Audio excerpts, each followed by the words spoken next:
We tend to view education primarily as a way to teach students skills and knowledge that they will draw upon as they move into their adult lives. However, schools do more than educate students. They also place students into categories, such as kindergartner, English language learner, or honor roll student.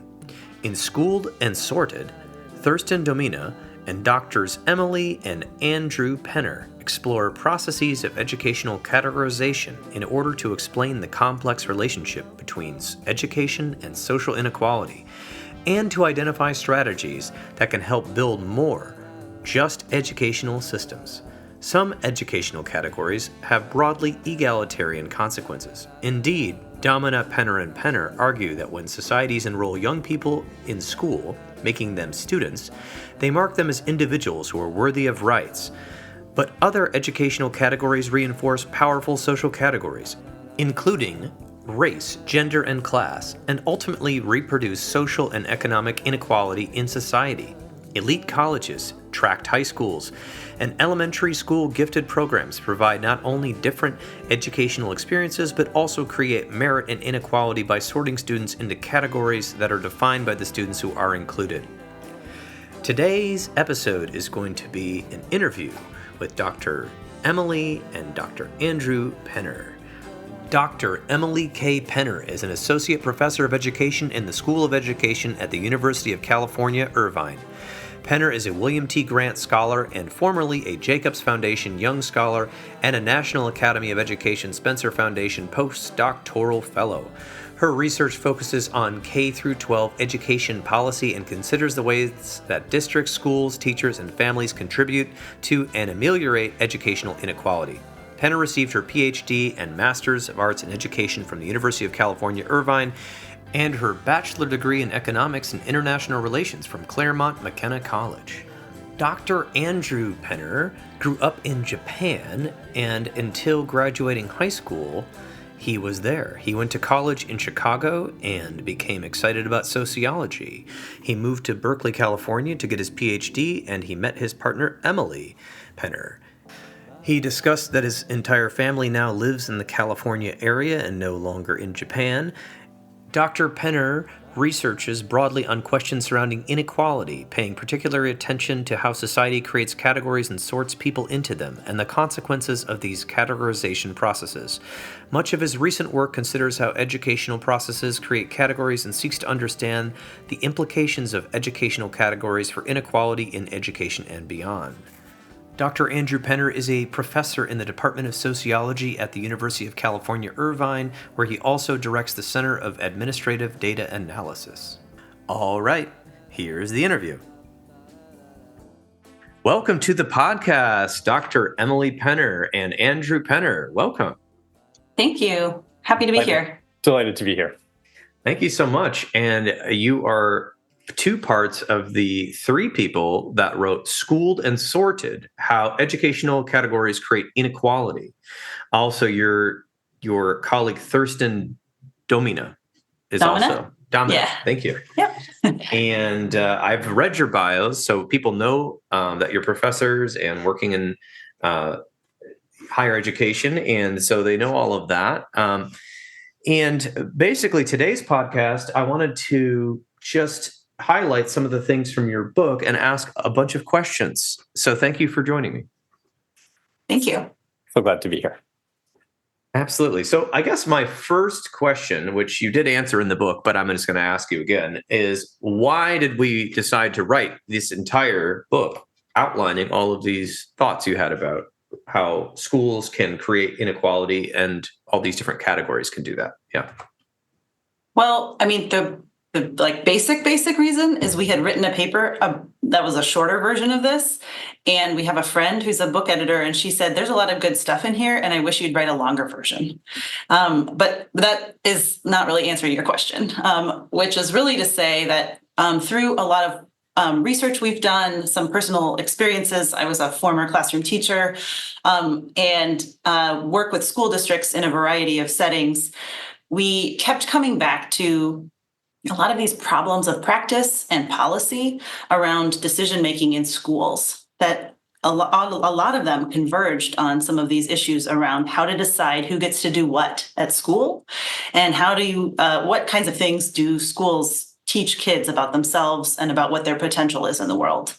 And many of those policy questions end up somewhere in the space of thinking about the kinds of categories that schools create in terms of the educational categories or the instructional categories they use to decide who gets to take math when, or who gets to read what book on what day, and who gets to sit in what room with which kids. And some of those are contemporary challenges, and some of those are rooted in deep historical challenges as well.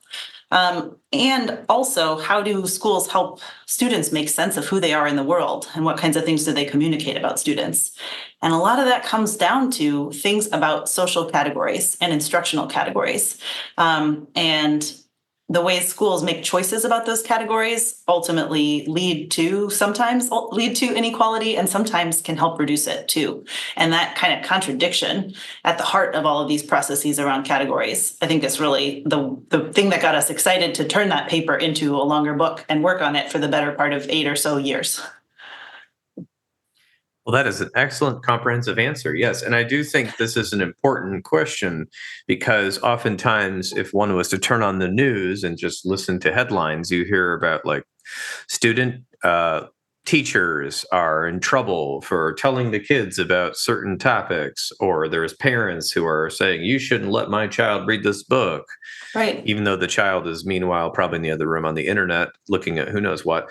But anyway, books are apparently dangerous. And then, we have, of course, the debate about, which is not a major part of what I read, but about the funding of schools and the access to different schools. And although you did talk about that, but there's all these arguments going on. And so I think it's a very relevant topic today to talk about who gets to decide what is important for children and minors to learn, and why, and when, and for what duration, and why does all that matter? So this is a very large topic.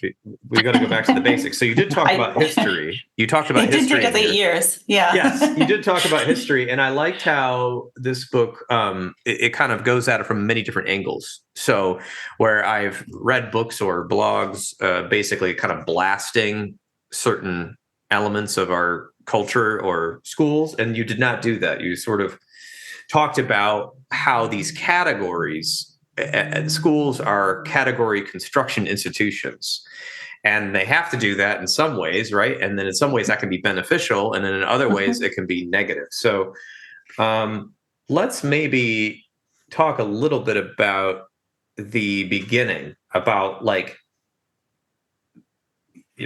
part one, where you're talking about like sorting into schools and the categories that kind of happen in schools, whether it be social or otherwise. Any points there? Yeah, so I think it's interesting you bring up the news, because the sort of longer version of the origin story for this book is our third co-author, Thad, was coming to meet the two of us for lunch, and gets a call from a news reporter about this color-coded ID card program that this local school had implemented.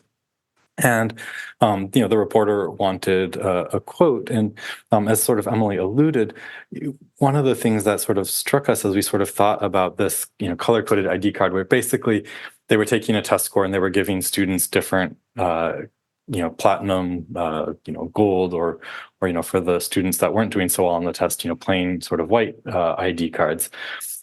And we thought that was sort of a really sort of poignant metaphor for what schools do in our society, right? So we bring kids in and we sort them into all of these different buckets, right? And that, I think, is when you start to sort of think about this, so eventually what happened was, this ended up in the news, and it sort of blew up in the way that, there's a lot of finger pointing. and people, I think, rightfully were concerned about the categories that this policy was constructed. But one of the things that was, I think, to the three of us really striking is what the school was doing here is not so different than what our system of higher education does, right? If you sort of think about stratified, sort of elite schools versus, sort of more universal access schools, and the sort of assumptions that we have about the students that go to, junior college, community college versus, sort of, Ivy or Ivy plus, sort of elite institutions. And so thinking about the way that our educational system structures society and structures inequality is very central to how we, I think, a school can't be more egalitarian than the society that it's part of, and it can't be less either, I think, right? It's very intimately connected in this way. And so, so I think, the questions of access and who is seen as at some level fully human, right? To go to school is to have society tell you and those around you that you are someone who is educable, right? You deserve full membership in society. And so Emily was sort of doing a lot of the work on this part, so she can provide more stories. But you have these really sort of poignant, highly salient examples of the ways in which schools enforce the boundaries around who is fully a member of society and who is not. Yeah, and actually, I thought it was a good story to start with, because in this particular school district, they were trying to incentivize the children to get a high score in a test that didn't matter to their college career. And so they gave them these ID cards, platinum and gold, and essentially publicly displayed your score. That's right. So if you got the platinum one, that means you got in the highest percentage, and then gold below that. And then if you didn't get those two, you had a plain ID card. But these ID cards had all sorts of perks, like a faster lunch line and different classes that you could get into, faster AP or something like that. And then and basically it started an uproar because it was kind of like saying the silent part out loud, I think, of how equality and inequality work in certain school districts, and the students were being explicitly encouraged to do this, and yet and sort of I think it violated some sort of confidentiality code, I believe. Yeah. It absolutely is a violation of a federal, like FERPA or something. Yeah, exactly. And they were doing it for a couple of years before they got in trouble. Right. That's right. Yeah. And I mean, students internalized the messaging. They started to encourage one another not to go to prom with white kid cards, white card kids.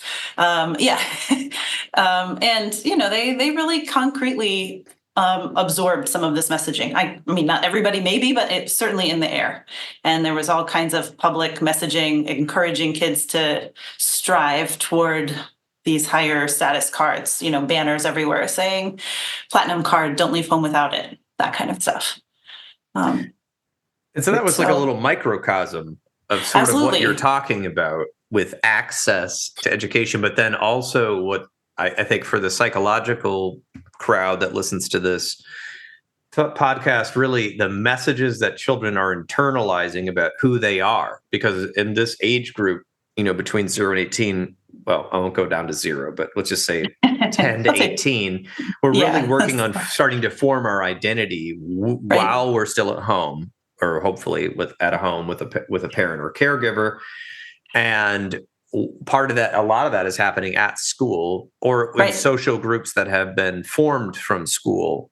And so that, I think, is interesting because there's so many psychological studies about like what people believe about themselves is how they act, right? And if you believe that you're not smart, then you may not apply to a certain college. You might not try as much as somebody else on certain tests. And so then it starts to trickle into some sort of self-fulfilling prophecy of being divided into lower and higher classes with only a few people able to navigate the social stratum.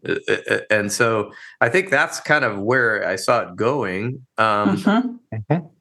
And so how does this, so that was more of an extreme example that was like, oh my gosh, what in the world? These little, like, you get a plain white card and you get the gold and you get the platinum, and it's like Yeah. explicitly based on your private test scores. But like, can you talk about maybe just an average example of maybe, some kids going to school in an urban or suburban or rural area and how maybe they are getting sorted in a way? Well, but yeah, we have a lot of, that's a very somewhat, not completely, but somewhat unique example, and a little bit extreme because of how tightly it's linked to explicit test scores. Yeah. But there's a lot of other examples that are very, I think, much more common and more accepted. An honor roll is another good example of this. That's usually based off of your grades or your GPA, but we give similar kinds of incentives sometimes to honor roll members. They might get discounted tickets to sporting events or school activities, or an awards assembly commemorating their achievement. We also have other kinds of social categories in school that are part of sort of an American iconography of high school, like a prom king and queen or a homecoming champion, or all of those kinds of social categories are a piece of what we think of as the quintessential high school experience. There's other social categories that get created in schools that we use all the time related to instruction, like someone who is enrolled in special education or who receives free or reduced price lunch at school. And some of those are made visible to other students in obvious and sometimes more subtle ways. And sometimes they're obscured from peers, but are known to adults. And sometimes students don't realize things about some of these social categories until kind of later in their educational experiences. And you read firsthand accounts of students figuring out that they have a learning disability, that they're in a special education context. And sometimes those can be really jarring experiences. Likewise, you read accounts of students who did not know that their family was undocumented until they applied to college at the same time as all their peers and learned that they weren't eligible for certain kinds of financial aid, or depending on what state they live in, even enrollment in state institutions at different times. So there's all kinds of categories that are really important in instruction and also in students' lives. On the social, emotional side and the mental health side, as well as on the academic side. I think one thing that's really interesting when we sort of think about these kinds of categories, there's a big debate in the kinds of educational policy worlds around tracking. And, so here, typically in middle school, math is a place where it particularly becomes salient. We're taking kids and we're putting them in different educational environments, that they're going to be exposed to different curricula, they're going to have different teachers, different peers. And this is hugely important for, whether they end up getting sorted into a, very prestigious institution of higher education, which then has implications for, who they marry, their long-term earnings potential, also, how long they live, right, and how healthy they are. So this is, hugely important, and so rightfully seen as very, controversial, right? The degree to which there's sort of, race or gender differences or class differences, across schools, within schools. This is a thing that's really important. What's really, I think, fascinating, perhaps, to us is if I were to, describe sort of everything about sort of, why we care about tracking, right? It's, putting people in situations where they have different curricula, where they, some are exposed to more rigorous material. They have, different teachers, different peers. You would say, if I were to tell you like there was a completely arbitrary categorization system on which a school was, making these decisions, most people would say like, this is like, an anathema to like everything that we hold dear as Americans. And then if I tell you that actually like, every school in America does this, and this is actually a system of age grading where, depending on the particular school, sometimes it's a September September 1 or August 15 or whatever the date is. If you're born before this day of the year, you go to first grade versus afterward, or before you go to first grade, afterwards you go to kindergarten. We say, well, that's like completely neutral and non-problematic, and it doesn't matter that they're being exposed to different curricula, because everyone gets their chance, right? And I think it's interesting to think about what's similar and different between tracking and age grading. The categories are very similar in some ways, but one codes as extremely problematic, and the other we think of as being, as unproblematic as, I'm trying to think of something, very unproblematic, and I'm drawing a blank. But maybe apple pie. I'm not sure. Apple pie probably isn't good for you. So less problematic than apple pie. And so I think we have this idea that if everybody can be exposed to something, if everyone can sort of take their turn, then it's not a problem. Even if there are some of these similarities between these two categorization systems. And so that made us think, there's maybe some ways in which we see categories are sort of inevitable. And so let's think about how we can create categories that are less like tracking and more like age grading. Yes, and I think one of the reasons you said this in the book, from what I was gathering, was on one of the pages you said something about even if people know that the groups are arbitrary and you split students into 2 groups or 3 groups, and you give them rules, they will start following the norms. This is like social psychology, and they will actually start opposing each other and maybe like competing.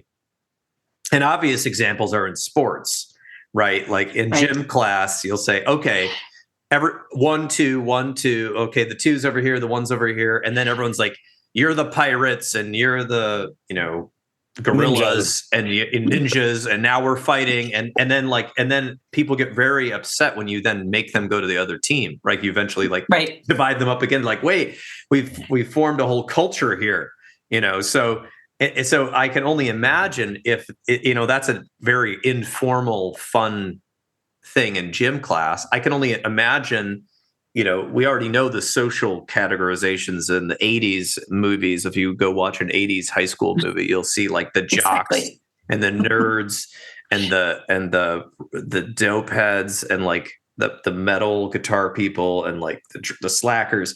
And anyway, there's all these categories, right? Those are ones the kids made themselves, although the high school principals in some of those movies did yell at them and call them names, which kind of made them go into the categories. But so if the schools themselves are creating categories in a way that they're trying to like help, divide things up and make things fair, but then there's some messaging that they may not be aware, the people that are making these choices, that are then, that's getting absorbed by the students. Could you elaborate on that? Like maybe some good intended divisions that are causing problems?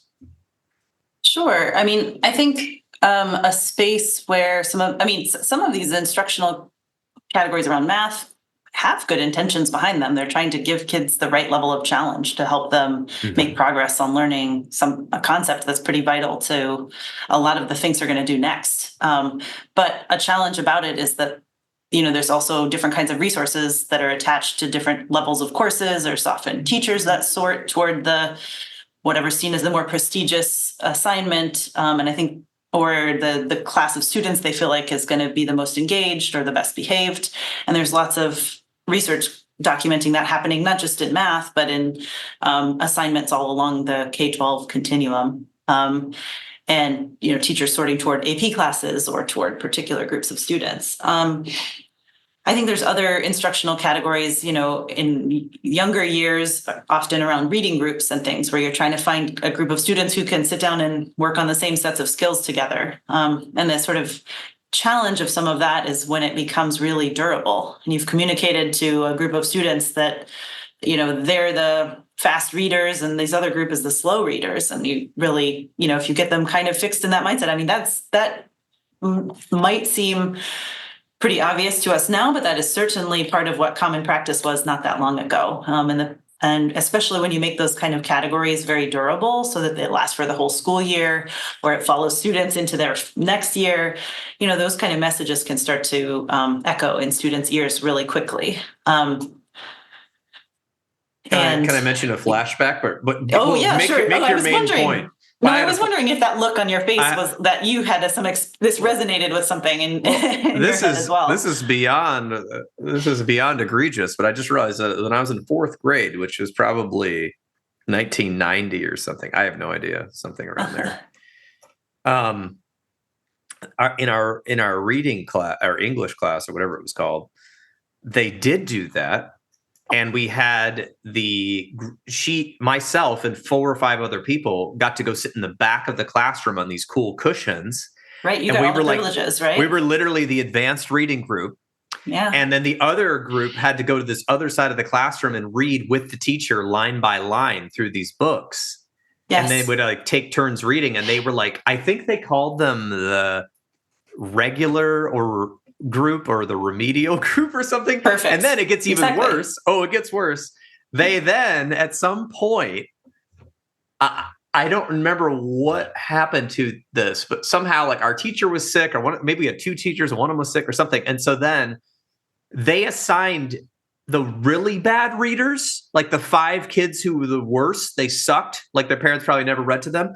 They assigned each of us in the advanced reading group to sit next to them in the back of the room and read through the book that was an easy book for them, easy for us, hard for them, for the whole next week when our teacher was gone. And so I was literally teaching this kid to read, and I never thought about that until this moment. I'm that had to feel humiliating to this kid to be well, I'm assigned to Paul to read to me this book about an apple and a cat and a bird or whatever. And sounding out the words. And then somehow, this is even crazy. This is fourth grade. I remember my teacher coming to me and being well, how is so-and-so reading with you? Did they get through the book?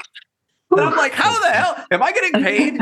Anyway, so I at the time I didn't think anything of it, except I do remember thinking, "Ooh, I'm in the advanced reading group. How cool, right? I can't wait to get my Pizza Hut stickers in the summer." Exactly, and you got all those great kudos for being that awesome reader, and that other poor student got all the humiliations and none of the great back cushion cool vibes of being a fast reader. Oh, and I even got to pick my own books that I wanted to read. So what is this doing to kids? Can you explain? Exactly. I guess they're not really doing this anymore. I'm assuming you're not supposed to be doing this. Not in the same way, at least. I mean, more recent practice is at least to have flexible grouping where the longer term sort of durable nature of these groups is not so consistent over the course of the year. It's often more focused on a concrete skill that's a temporary grouping, and to try to make different groups across subject areas. Because I don't know if in your case it was also true that you had groupings for math that sometimes reflected the same groups for reading, but that often can occur.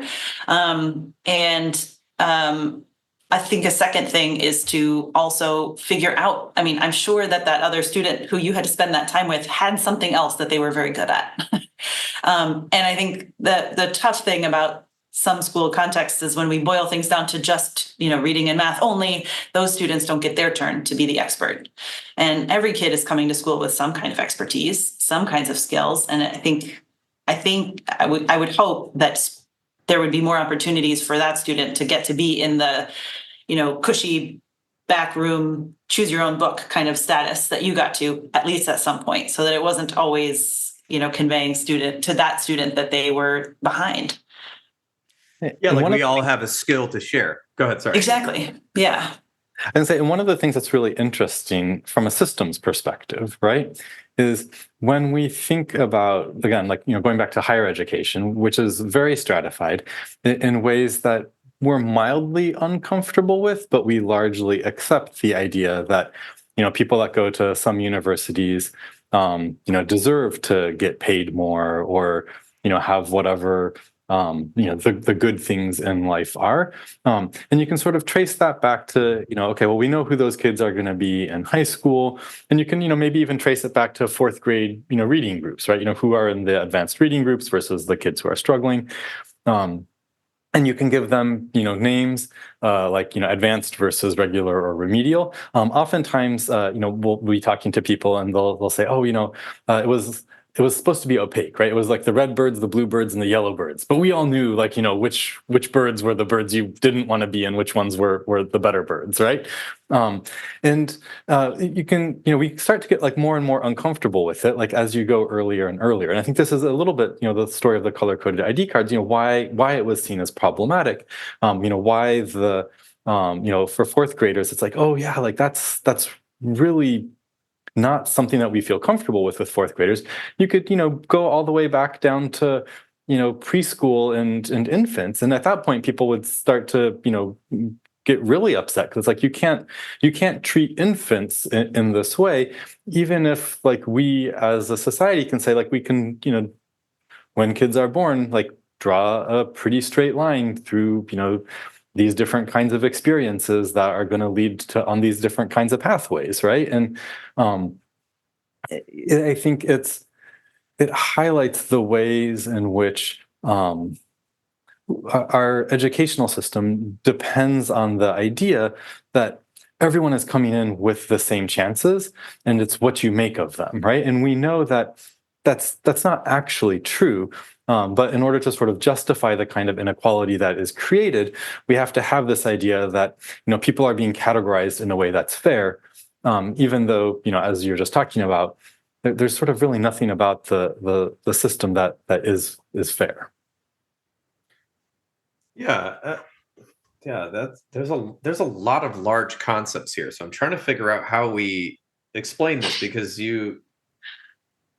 like for instance, like we have to have different levels of instruction, to fit different kids' needs. But like the fact that those kids came in to the classroom that I was in and couldn't read very well, there was something going on probably socially in their home is my assumption. And, or maybe they had skills in another area. Like you said, they were really good at maybe they're hands-on, maybe they were really good in art or something like that. They just weren't as good at reading or whatever. No. And to be identified like that, instead of going like, oh, well, everybody, we all have a subject we need a little help on, and, framing it differently. Right. So I'm trying to figure out like, how do we discuss that sort of thing? Because like you said, you can start drawing through lines to like, oh, well, that kid went to community college or dropped out, or, what I mean? Like these sort of assumptions that we see in statistics. I mean, you said something about, people in Ivy League schools, like we expect them to be making more money right out of college. And like, that's, another thing in the news, people forging all sorts of documents to get their children into Ivy League schools, because then that would mean that they were looked at by better companies to work for or whatever. Right. I mean, we can see it right there. People take it seriously. So, and it's the narrative. Well, we all have the equal chance. I think, I don't know where to go from there. So I'm just going to ask more questions about, because you talked about the part one was all about sorting into school and all the different categories. You talked about how you talked about inequality in like and power in institution. You talked about the history of access to education as, denying access to marginalized groups was a way to keep them oppressed and sort of enslaved, if you would, or sort of, as lesser citizens. So can we talk a little bit about that kind of like that history, and then how is that showing up now? Because I know that the education world has been attempting to change things over the years. So just sure. I mean, yeah. You go a couple hundred years back in our country's history, and there was basically one group that got to be educated, and that was the male children of landholding elites, right? And that broadened out to include women, with some amount of controversy, but not as much as one might expect necessarily. And it got broadened out in part because people were trying to make sure that there was a space for a broader set of people to be educated. They, American elites wanted an educated citizenry to participate in democracy and to help build the American project and to be citizens that were active in each of the new places. But kind of in parallel with that, there were some other groups that lived here that, or that were forcibly brought here that American elites did not want to have education, especially enslaved people that they were bringing from Africa, but also indigenous people who had their own systems of education, but certainly were not allowed to coexist in public American schools at that time. And we've kind of renegotiated this over time. There were lots of conflicts about whether or not African American enslaved people and descendants of enslaved people and free African Americans could or could not participate in schools. And we've renegotiated that over and over again with lots of resistance from communities of color, Black communities in the North and the South over and over, and white communities finding different ways to remove those kinds of rights from children from those communities. We've had similar renegotiations in the American West and Southwest around children who are descendants of Mexican heritage people or folks from other Latin American countries. And not just whether or not they should be allowed to be in school in the first place, which is a piece of it, but also in what languages do they get to participate in that schooling. And even more recently, are they individuals who hold U.S. citizenship or not? And we've had court cases over the last, 50, 60, 70, 80 years that have tried to kind of renegotiate around all of that. And I think there are still spaces where some of those kinds of rights are being contested even today. There's, I think, a whole other group of folks who really didn't have a lot of access to education, who are individuals with disabilities.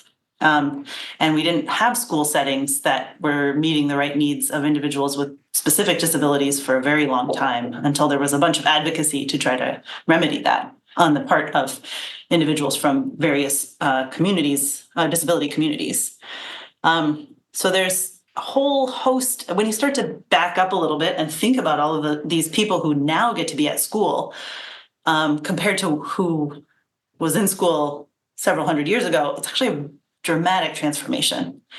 But there's still a lot of contestation about who gets to be in what classroom settings and under what conditions. And in a school with certain resources. Absolutely. So, yes, I didn't even get to that, did I? Oh, well, I mean, Yeah. I knew that was later in the book, but Yeah. that's it's sort of like hearkening back when I look at the way that anecdotally I see students in well, both cities that I stay in, but let's just say Grand Rapids, Michigan for a minute, had I don't want to, I'm going to get emails from what the anecdotal evidence was, that they had quite a good education system. This is the word on the street. According to statistics, the education schools in Michigan were quite good for teachers and whatnot. But what you see in my field, the counseling field, is that certain school districts have an amazing amount of school counselors. They have mindful schools where you like meditate in schools and you like learn all these cool skills and you have all these great internships. And then other schools have none of that. And a lot of like weird hybrid learning, quote unquote, where kids are like on computers the whole day. Nothing wrong with that, but just like also kind of left on their own devices, sort of like a charter school. I went and spoke at a school when was that? November. Some school, and they wanted to have a mental health expo. So I went and spoke. And the school did not have heat. So I was in a coat in the middle of the urban school, freezing, and they were like, "Oh, It should be on Monday," but it was like 30 degrees in there, and they were like trying to give kids awards, and it was very sad. So I could see this contrast happening, even though now we get to go to school. It depends on where you have bought a house or what apartment complex you can afford, as to most of the districts you can get into. Now, there is school of choice, which is, we don't want to go, there's like so much to cover here, but so there's been a lot of improvements in terms of the fact that you cannot be overtly, most of the time, thrown out of a school based on what you look like. But at the same time, like you said, the access points and the quality and the and the, I don't know, amenities and the opportunities are starkly different when I look at the schools in the suburbs in Grand Rapids versus the city. And then in Phoenix, it's even way worse, which we won't even. Right. And instead of freezing with no heat on, it's boiling with no air conditioning for a couple months of the year. There's that. And if you, Phoenix is a totally different monster, but essentially the people here that want their kids to go to elite universities do not even send their kids to public school, as far as I can tell. They all go to multiple academies here that are private and are well known. And the public schools here have a really bad reputation. ASU, Arizona State University, has been actually taking over and building like charter schools, so to speak, but not in the traditional, like, let's put all the kids in the computer and have a high school, substitute teacher look at them. And they're actually trying to like help integrate and change how the education was going in that school district, because it was so appalling, and the teachers were 49th state in funding in Arizona right now for education. So anyway, my point is, can you comment on some of these social factors and how people are being sorted into districts, which then have different values or funding? Yeah. Well, Andrew, did you want to jump in this? Sure. I mean, I think, one of the things that's really important, I think, for people to understand is nothing is neutral, right? So we have this understanding or this idea of the way things are now, or the way things were when we were a kid, or some imagined past or some imagined present that is fair, right?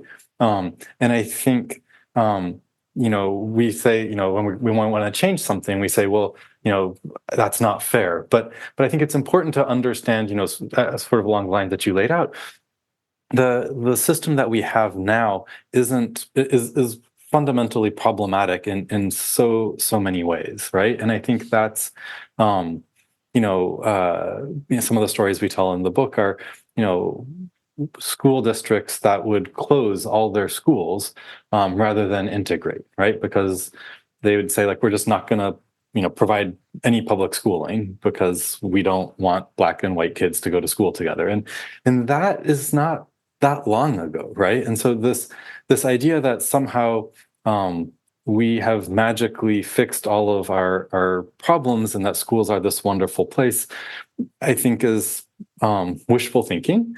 I think one of the reasons that happens is, in the grand scheme of our life together as people today, schools are one of the institutions that's functioning relatively better, right? So as broken as schools are, they're still working, better than large parts of our political system, for example, right? They're still working, better than lots of our institutions, and so we sort of think, schools, they're doing okay, right? Because relative to maybe the sort of criminal legal system, they are, but that doesn't mean that they aren't sites of exclusion, and sites that are sort of where kids are exposed to very different opportunities that shape who they are in these sort of fundamental ways. There are so many stories that we couldn't put in the book, but you're reading about schools where basically students are suing the school district for not teaching them anything, and the court says, well, we have to give you, we're legally required to have schools for you, but you don't actually have to learn anything in schools. And that's just breathtaking, right? I mean, I don't know, like, what that's in Michigan, by the way, for what it's worth. Yes. It doesn't surprise me. For students who are in special education, who sued the state, arguing they weren't getting the kinds of education to which they were entitled. Yeah. And I think, special education is, we've talked about it a couple of times, and I'll just say, like, for me personally, it's something that's really important, and it speaks to one of the really profound ways in which education and contemporary society is broken is that, as we sort of alluded to or I think, mentioned explicitly at the beginning of the program, we have this idea that, schools are one of the ways that we designate who's valuable and who's fully a member of society. And so I grew up with a brother who never developed expressive language. Daniel wasn't valued by society in the way that I was, right? And so, every step in the educational process, I'm getting accolades and pats on the back, and people are saying, "Oh, you're doing really great. Your body and mind are able to do all these things that we really value," and Daniel didn't get any of those, right? And I think there's a way in which, when we let schools be the arbiter of what is and isn't valuable in society, we are setting ourselves up for failure in really sort of profound ways. And I think that's a whole bigger a bigger question and critique, I think, of what role should education have in determining human worth and things like that, because at some level, it's an ableist system, right? And how comfortable should we be with that? I would argue not very. Yes, and so, well, this brings me to some points you were making, which was, you said that we don't agree on all the solutions, but you presented a bunch of ideas, and I was curious if we could talk about just some basic things that could be done differently in the education system, which of course does vary somewhat by state, but I guess there are some standards that are supposed to be enforced. Yeah. Well, go for it. I mean, education is also odd. I mean, it's not odd. It is just sort of true to our American form, which is that every state gets to make decisions. There's much less regulating of education based on the Constitution and in the federal government than a lot of the other institutions. We say all kinds of things about our sort of judicial and legislative systems in states, but we don't say very much about education. And so we leave a lot of that up to the states. And that does mean that we do have, 50 plus different versions of how this works. And in some of those states, they even send a lot of that authority down to the district itself. Some states do that more than others also. And I think that also means that educators in some of those contexts have a lot of power, even if they don't feel that way sometimes, even if they feel like they're under some federal or state level mandates. They also do have a lot of control over the day-to-day activity of some of these decisions that they make and some of the ways that they communicate to students about who they are and what that means. That means that they have to really be cognizant of what they're communicating when they're assigning reading groups, when they're giving different students messages about the ways they can get to act in the classroom and who gets what kinds of special treatment. But that also means that they can renegotiate how it's all structured. Maybe not at certain broad levels, but on the day-to-day.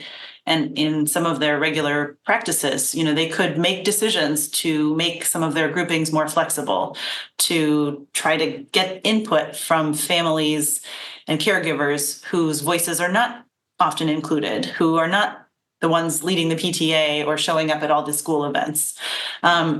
There are lots of ways that schools could work to try to bring some of those quieter, more peripheral voices toward the center.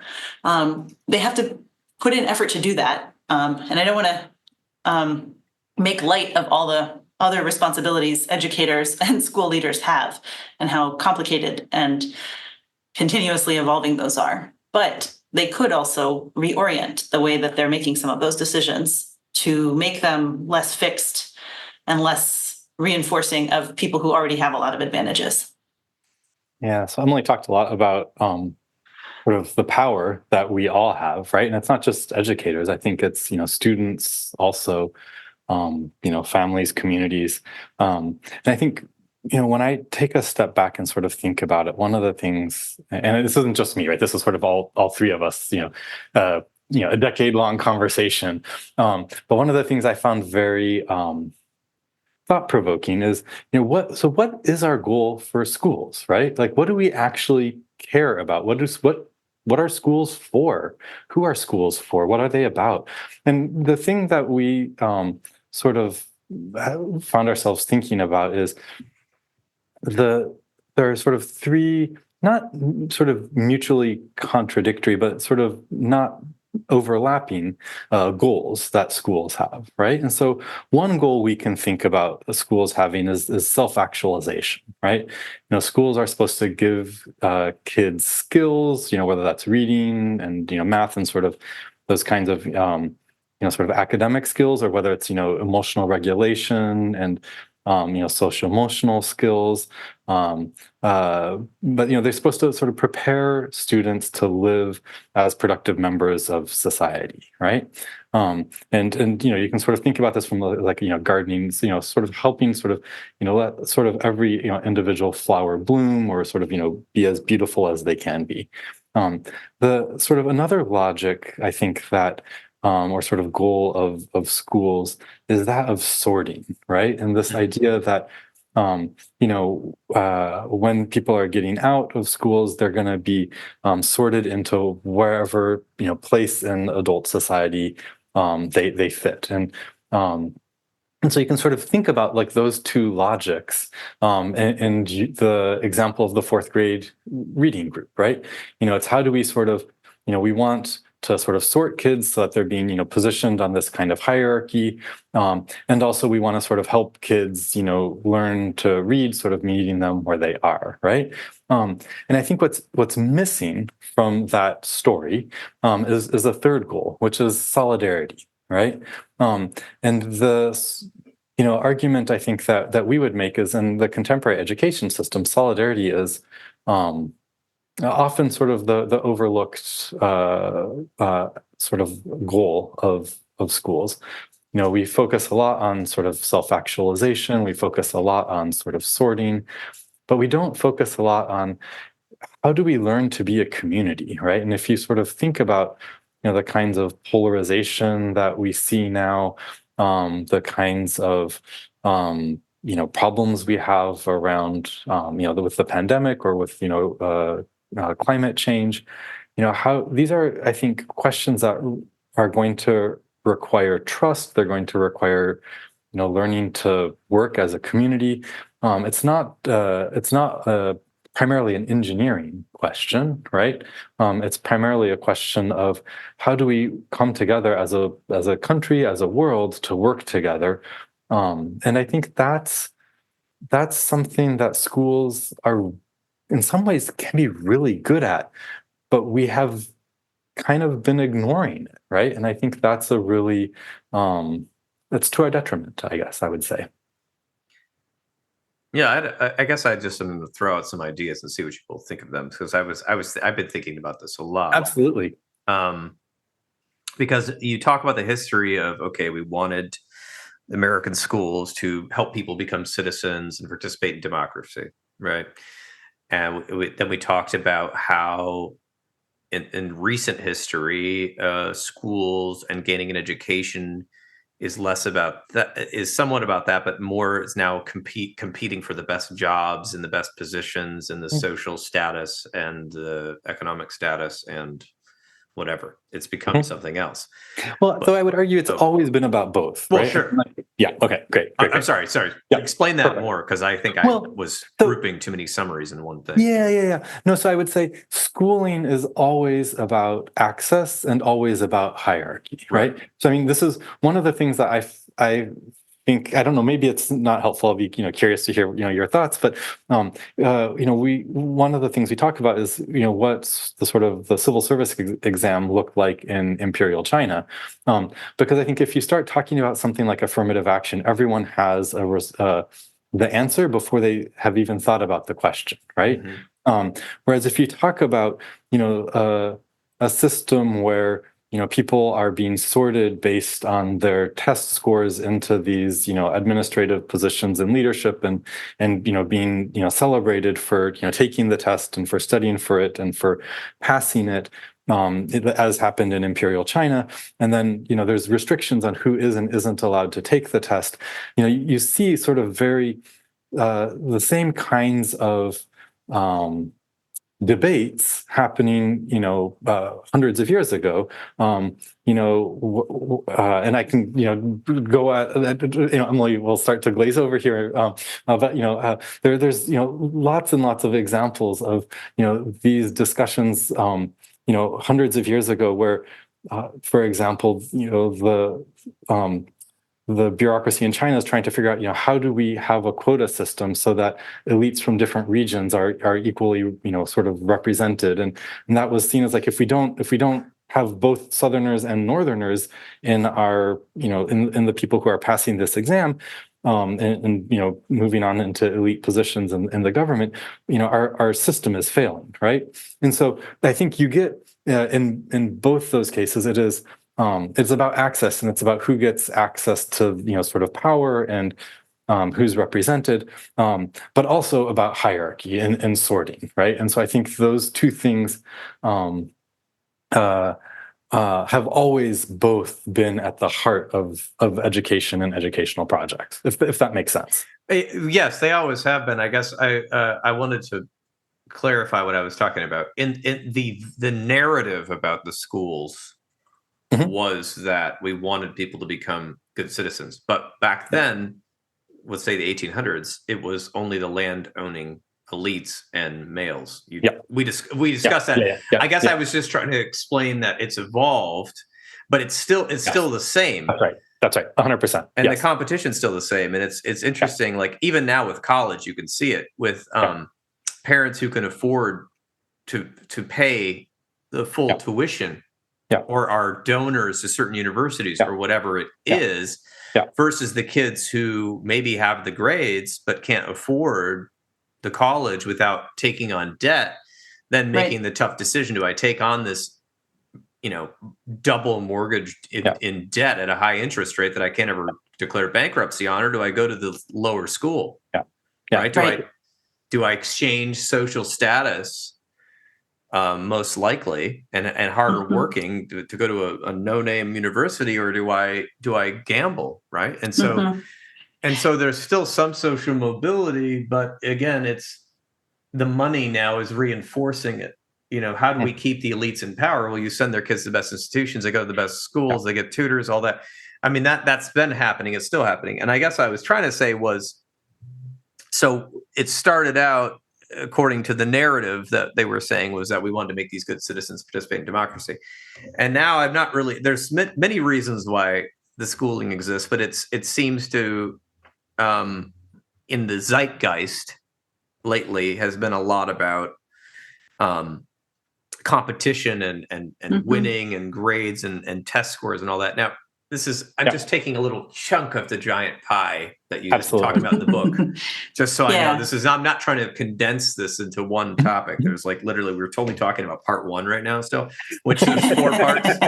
But we've been jumping around a little bit. But my question here was about the solidarity. And that's something I've been thinking about because I'm seeing it in the psychology world, especially, is that we don't seem to have, as a society, a shared set of values of what should be taught, who should be taught, where they should be taught. We can't agree on it. It's a giant battle all the time. As you said, nothing is neutral. So one of the things that I like to pick on is this: the curriculum. We could go on and on about how they paint history in different ways, and why is this math, taught at this level? Is it that necessary? All these sort of things. I can't get into that. But from the psychology standpoint, it's more about basic skills of independent living. Why is that not being taught in high school? Although there was a class called home economics, where you like took a baby home and like you learned how to wash clothing. And to be honest, in my high school, you were made fun of if you went to that class. It was like, these were the kids from the poor neighborhood. I mean, I was from a poor neighborhood, but I pretended I wasn't, so I kind of fit in there. But like it was the kids from the poor neighborhood whose like parents worked at fast food restaurants that like went to home economics. It was like made fun of, but it wasn't really, the class didn't seem to be updated, right? Paying taxes, checking all these sort of things. It was very old school. Like, you're going to be a stay-at-home parent and work at McDonald's or something. It was horrible. Why aren't there classes on how to emotionally regulate yourself and learn how to do relaxation skills? That's what I want to know. And also, why aren't there classes on how to communicate and have conversations with people that don't agree with everything you agree with or your parents agree with? Those are my questions as a society, because I mean, in my business is completely predicated on problems, which that's great. They're keeping you employed, right? Yeah, but I mean, I'd rather deal with different these skills. I'd rather deal with different problems, because what happens is, kids, I mean, all sorts of horrible things happen socially, to these kids that don't have any of these skills, and also, drug use and all sorts of things happen as a trickle down of the lack of this in school. Everything's, the curriculum. So can you explain, how did we inherit this curriculum that we have now, and why is it perpetuated, and is it relevant to kids? I mean, a lot of kids are like, screw this, I'm dropping out of school. Who cares what happened 400 years ago in Greece? And I don't like calculus, and that I can't even get an apartment for less than $2,100 a month. So it's like, sure, that sort of stuff. Yeah, I mean, kids and young adults are facing a really tough moment. In terms of the expectations and what we're asking them to figure out and sort out, with some pretty substantial economic consequences. We also ask schools to do a lot of our social problem solving instead of other institutions. And we sometimes are able to channel funding around social services and around food and health and dental screenings and mental health through schools in ways that we can't manage to do so through other institutions. So on the one hand, schools may not have some courses that have some of the social interacting and living skills kind of content that we might wish that they did. And on the other hand, schools are like batting way above their weight in terms of the kinds of things they are providing to students. So it's another one of these kind of odd contradictions where we are wanting schools to do all of these things for us, and also they can't keep up with all of the expectations that we have. I guess it's also sort of a question. I mean, why do we do that? Why don't we have those kinds of courses at this time? I mean, mandated. I think mandated. Courses. Mandated courses. I mean, there are to some degree some kinds of mandates in different states. It varies wildly here because there's not like federal legislation around some of this stuff. There's not. And each state sets its own graduation requirements. So, there are spaces where students are supposed to have some kind of conflict resolution kind of course. There's states that are contemplating different courses around financial literacy and things like that. But, schools also feel incredibly pressured to accommodate all of these other mandates around reading skills, math skills, college prep, and some other things. And then across many of these content areas, there's also fierce debates about what kinds of instruction meets the mark in terms of what we should do. And I haven't even touched some of the other subject areas that are often ripe for conflict, like biology or something that kind of get at fundamental worldviews. But I think it's also reasonable to ask each of these subject areas, why isn't there a moment in these subject areas where you should learn how to talk to people that disagree with you about each of these content areas? Why isn't there a piece of this that's also about how to use this concept in your daily lives? I mean, calculus can be really useful in the right context if you apply it, but sometimes classes are very detached from some of the best applied applications of some of that content. I don't know, Andrew, did you have more you wanted to add to that? I feel like I have lots of opinions, but they're a little, there's a Opinions are lot of fine. It's elements fine. People can read the book to get the facts. Yeah, I mean, tied in there. you could also talk a little bit about like the history of No Child Left Behind, right? And how it is that certain skills become held up as the skills that schools are supposed to be about, right? And when you were talking about this, one of the things I found myself thinking about, in terms of, some of the kinds of skills that are being provided, um, are sometimes schools realize they have issues with school discipline, and so they'll put like a restorative justice or restorative practice kind of program into place, and that has oftentimes like really beneficial effects for students, and I think that's probably in part because of some of the kinds of skills that it provides, that one would hope would be available to everyone everywhere, right? And I think to my mind it sort of raises also larger questions around, we sort of think about like school discipline and the logic of sort of punishment or incapacitation, to my mind, has very little to do with the logic of helping people thrive and self-actualize, or become a solidarity, a community that's marked by solidarity, right? And so no, I'm right there with you. Like, send me the petition, and I will sign it. Yeah.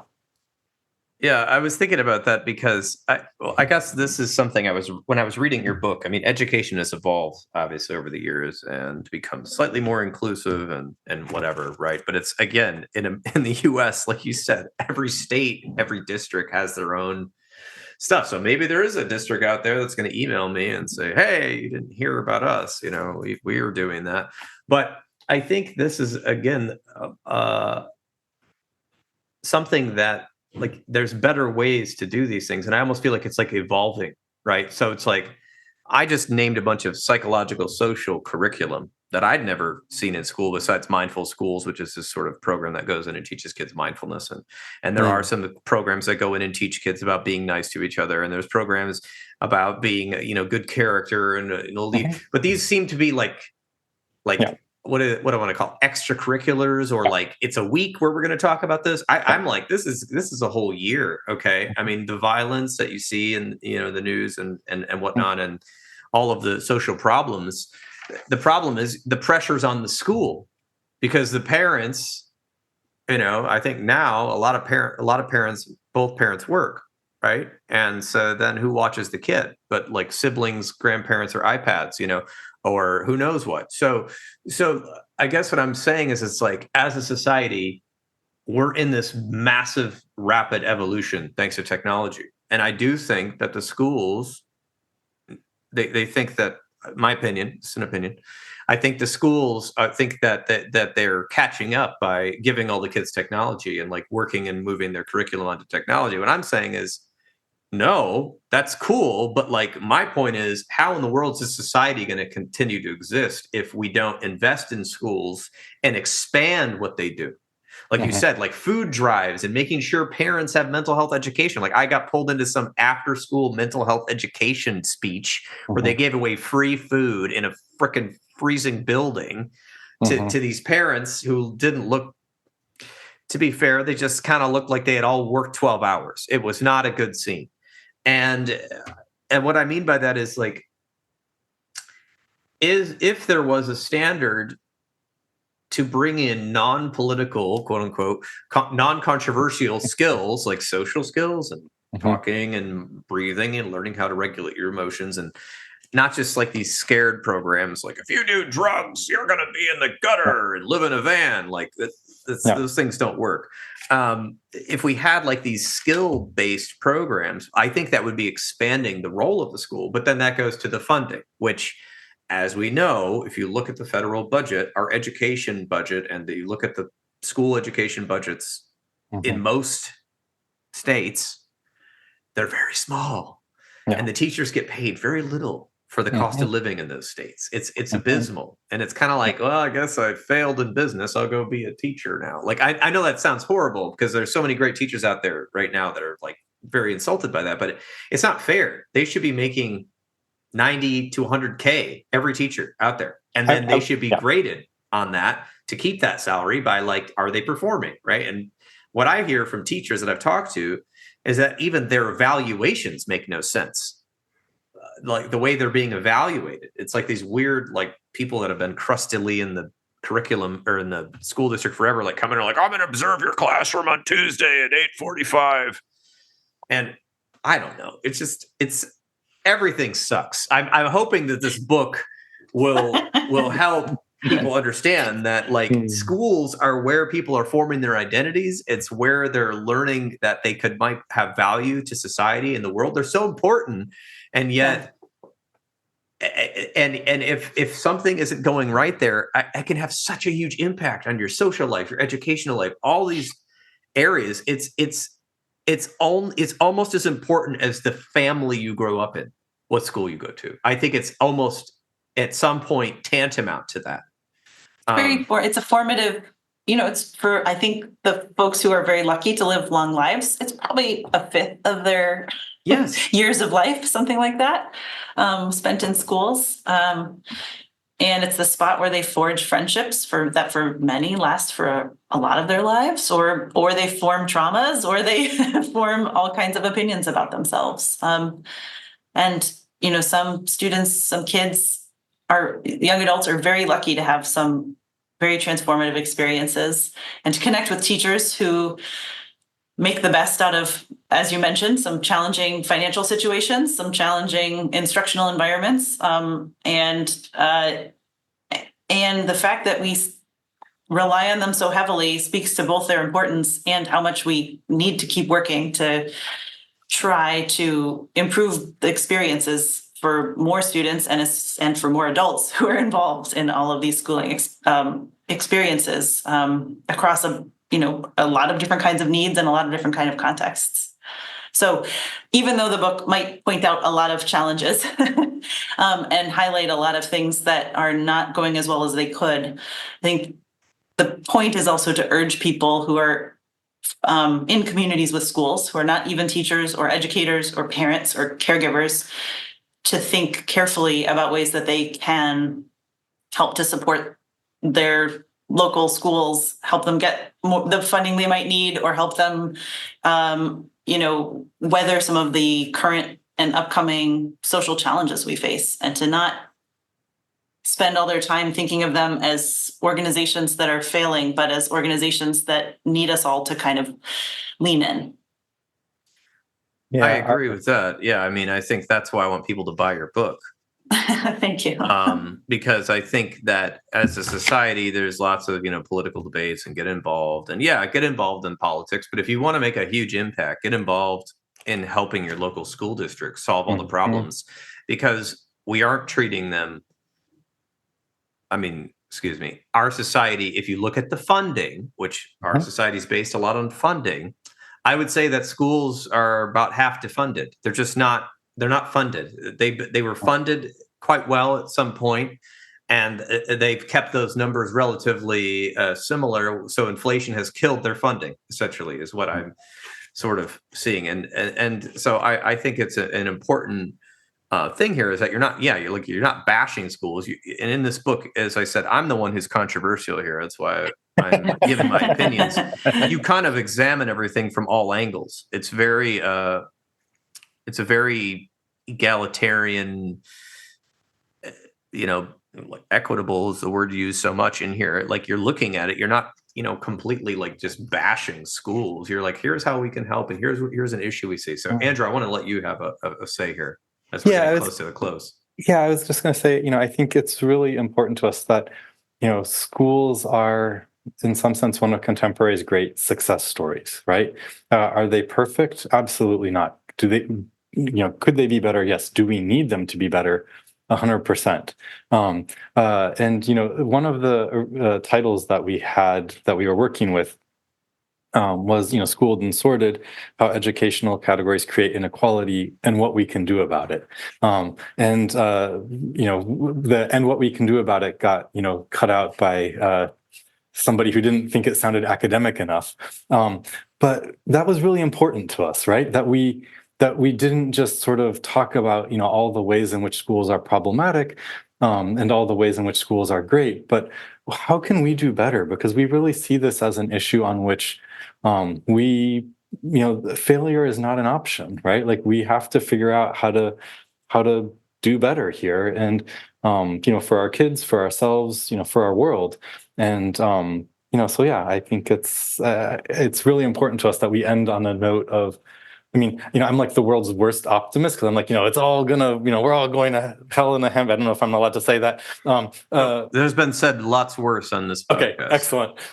Yeah, so we're all going to hell in a handbasket. But like, how can we, make the journey there slightly more pleasant or something, right? But I think that's a little too pessimistic. One of the things I tell my students is, we've kind of handed you a dumpster fire of a world, but to the degree that I have hope, it's because you all are amazing, right? And I think, schools are one of the ways that, youth are empowered, and so I think, the idea that, it's hard to even imagine what like the perfect or ideal school system would look like from where we sit, and what kinds of educational categories we want to create might look like. But my hope is that by making things a little bit better and each of us sort of doing our part, and we can get to a place where things will be better and where we can sort of have a positive impact on the world. Yeah, I agree. I mean, a lot of times when you ask people in their career, who changed your life when you were a kid, they always say some teacher. No offense to parents, but they don't often say parents changed my life.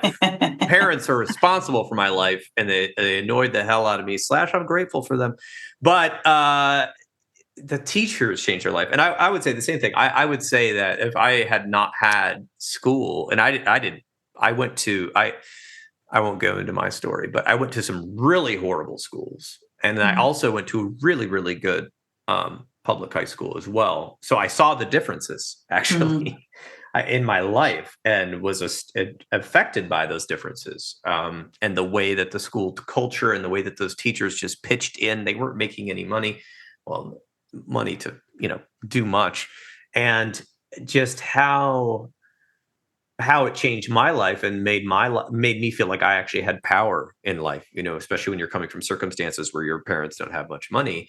And knowledge was power. Now it's the only way out, right? Unless you are an artistic person or you have some other skill that's seen as school is the way to learn your path in the world. And it's so important. So I do hope as a society, it just takes little people here and there, little people. It takes all of us. Each person. I don't know where I'm coming with that verbiage, but each person, each one of us, to do something, whether it's writing this book, getting people inspired, to lobbying politicians to say, hey, why don't we make a second budget for education? That's just like here, there's the education budget. Now, how about we hire a bunch of people to teach kids extra skills, like those skill centers that they have in certain cities, and make that part of the curriculum. There's lots of things that can be done here, especially now that we have technology. We can share ideas all across the world and see what other people are doing in other countries and other states. We can see that. So I've got some optimism too, because humans are amazing at adaptation. And I think the kids today, I was growing up in the 80s. So all of the information I got was censored through newspapers and media. It wasn't just anybody's old opinion, except once in a while when somebody called a radio station, that was about the only opinions I got. But even that was censored. But now kids are sharing information, and Gen Z in their early 20s, they're sharing information all over the place, rapidly learning history, context, and so I do have some hope that things can change faster than they did before. You know, when you're talking about integration of schools, took for, I don't want to go into that. That's a whole nother topic. It took forever. So anyway, I appreciate that. And I appreciate you both writing this book with your colleague. So yeah, thank you so much for having us here to talk about it. Yeah, really absolutely. So I'm going to put your notes, all the notes I have in the podcast notes, but is there any way that you want people to kind of get a hold of you in particular if they've got ideas or they want to find out how they can help, or do you just want them to buy the book and not get a hold of you? It's either way. Well, I mean, obviously it's great if they buy the book first and then tell us line by line all the typos we made. That's something I love. No, I'm kidding. Actually, they can. Yeah. They can find us on like our bigger social media platforms out there. What once was Twitter. Let's see. I'm Emily K. Penner, and Andrew, I don't know what your handle is. I think I'm at AM Penner, but I'm mostly on Blue Sky. That's right. Oh, and same. You can find me on LinkedIn also. LinkedIn. Yep. Okay. Yeah, and we both have websites at UCI with our contact emails too. Yeah, and for people that didn't hear the introduction, that is University of California, Irvine campus. Thank you. That's right. I will, but we'll put all those notes there, and I am excited for people to get involved and for your message to continue. So thank you so much. Appreciate it. Thank you. My pleasure.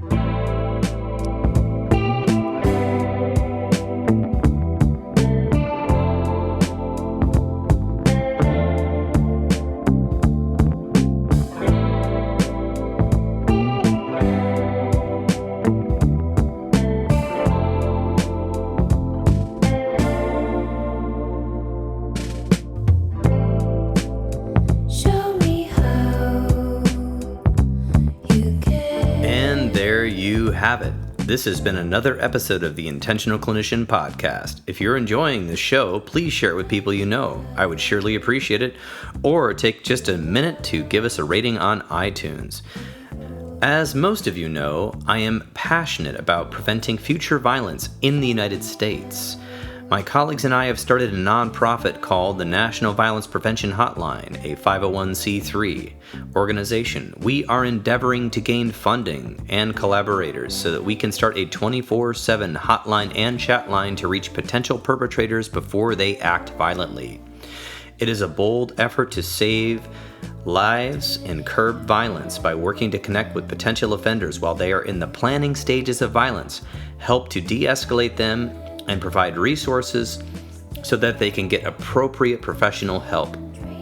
The National Violence Prevention Hotline is looking to open up a conversation about violence in society, the causes, and the solutions. You can learn more by visiting our website, www.violencepreventionhotline.org. Join us online by signing our petition on the website, sharing the website with your network of people, donating to the cause if you like, and you can now even write your congressperson from our website with a simple form. I've said it before and I'll say it again. If you are a therapist looking for ethical and excellent medical billing services, check out therapistbillingservicesllc.com. That's www.therapistbillingservicesllc.com. Billing services created by therapists for therapists. If you're looking for an EMDR International Association consultant, I am a consultant and I can provide you the 20 hours you need to become EMDRIA certified. I have groups online and in person, and I do individual consultation. Just send me a message at the website and I'll get back to you. If you want to get trained in EMDR therapy, check out the great training opportunities with EMDR Training Solutions. I've worked with them before and they are phenomenal, so register today. If you are in need of counseling, do not hesitate to make an appointment at a local counseling center in your area.